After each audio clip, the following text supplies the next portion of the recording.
Welcome back to Living Local. According to the National Center for Charitable Statistics, 50% of nonprofit organizations say they receive the majority of their contributions between October and December, and this isn't a huge surprise as most of us have come to know the holidays as the giving season.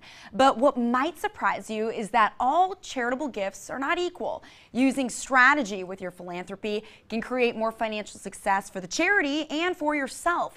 It's an ongoing process that involves consistent monitoring and evaluation. Joining me in studio is David Nelson and Nate Kreinbrink with NelsonCorp Wealth Management to help us with some of those strategies. Thank you two so much for being here. Love it. Pleasure to be here. Thank Pleasure you. to be here. So first of all, David, how does timing play a role in charitable contributions? So there's a lot of different strategies that individuals can use, and certainly timing as far as on the gifts that are being made are crucial. We like to talk to people about giving away $1 and not having it cost $1. So right. that's the optimum way to do it. Most people are conditioned to when they give money away to charity, they write a check, they give away cash, what have you.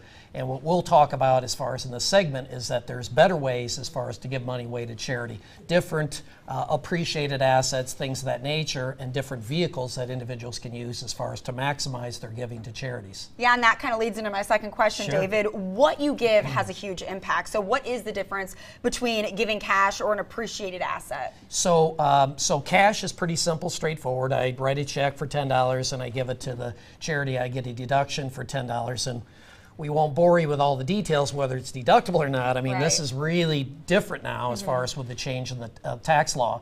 But contrast that to an individual that has, maybe they put $5 into a stock. Today it's worth $10. By giving away that $10 directly to charity, they're able to avoid the capital gains taxes as far as on that transaction, so that they're able to give more money away to charity. And it doesn't cost them $10. It costs them $8 or $7 or whatever the case may be, depending on their particular tax bracket. So exciting stuff. Yeah, Good stuff. Yeah. It's very interesting. And Nate, can you walk us through what qualified charitable contributions are? So qualified charitable contributions deal with those individuals who have tax-deferred assets. So IRAs, 401ks, and those individuals that are 70 and a half and above have to take what they call required minimum distributions. So they have to take a small percentage out of those tax-deferred accounts on an annual basis. Well, those things that they take out of there are taxable income to them. So what we want to try to do with these qualified charitable distributions is direct those, that percentage that has to come out on an annual basis, direct that to charity.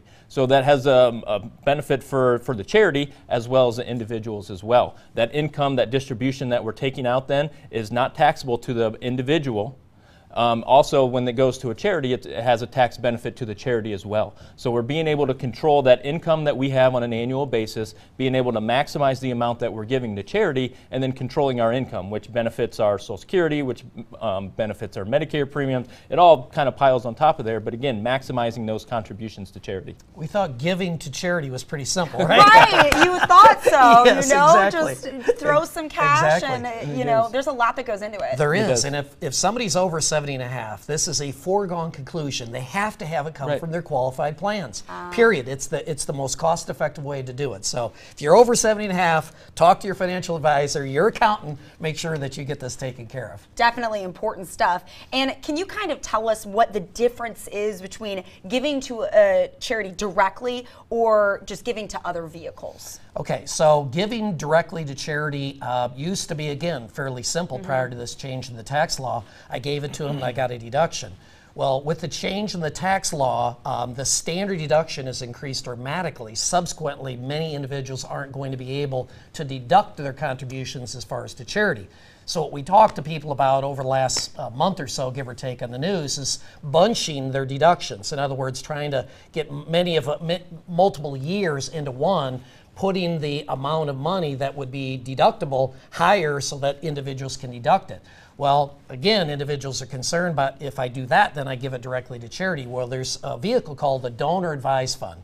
And if people have never heard of this, this is one of those that you need to pay attention to. A Donor Advised Fund. It's a great vehicle. You can take something appreciated, you can put it into that vehicle. You can put cash in there too, but something appreciated makes the most sense, and then you can dole it out to the charities over the timeline that you desire. It doesn't have to go out immediately. It can go out over a 2, 3, 4 year period of time.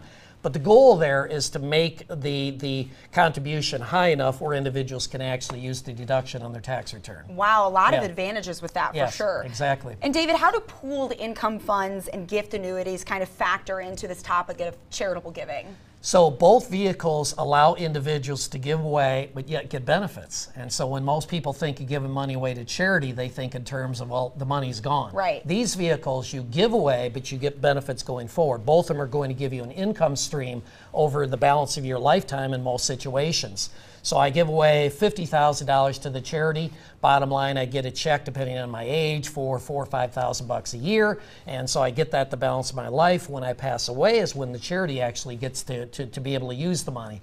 So they're great vehicles. Again, we get really excited about helping people not only increase their income, but also make a bigger difference when it comes to charity, making those contributions as far as to charity, and again, people doing a lot more than they thought they were able to do. And David, you mentioned that charitable giving is a lot more complicated than maybe we thought as the years have progressed. Why is it? Why does it have to be so complicated? I wonder myself.